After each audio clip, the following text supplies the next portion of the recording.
বন্ধুরা, আজকে আমি তোমাদের মোচার ঘন্ট বানানো দেখাবো। এদিকে মোচা সেদ্ধ করে রেখেছি,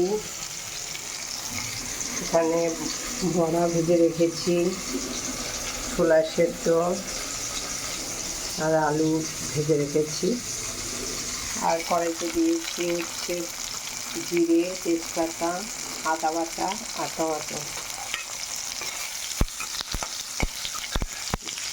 বড়া, আলু আর ছোলা দিয়ে করবো।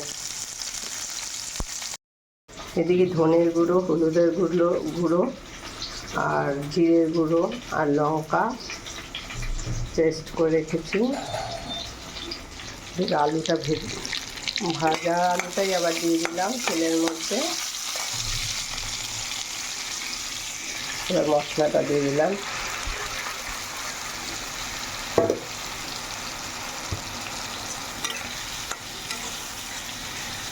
মশলাটাকে দিয়ে ভালো করে কষিয়ে নিতে হবে।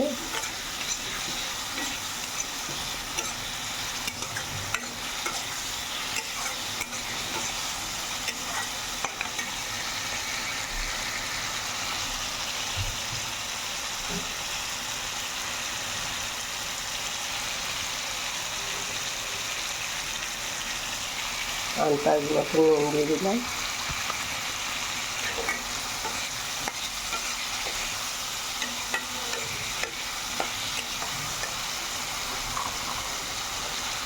সেদ্ধ ছোলা দিয়ে দিলাম।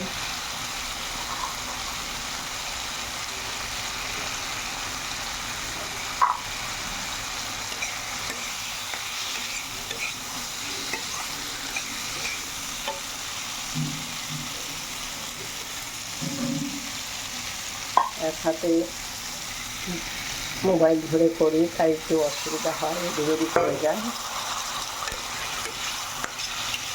সামান্য একটু জল দিয়ে আর একটা জিনিস বলতে ভুলে গেছি, শুকনো লঙ্কাও দিয়েছিলাম সোমবারে। এবার সেদ্ধ মোচাটাকে দিয়ে দিলাম।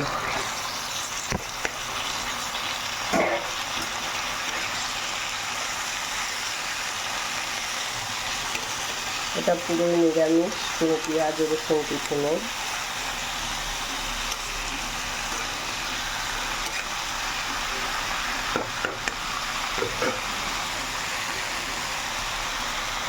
তারপর ঢেকে দেবো।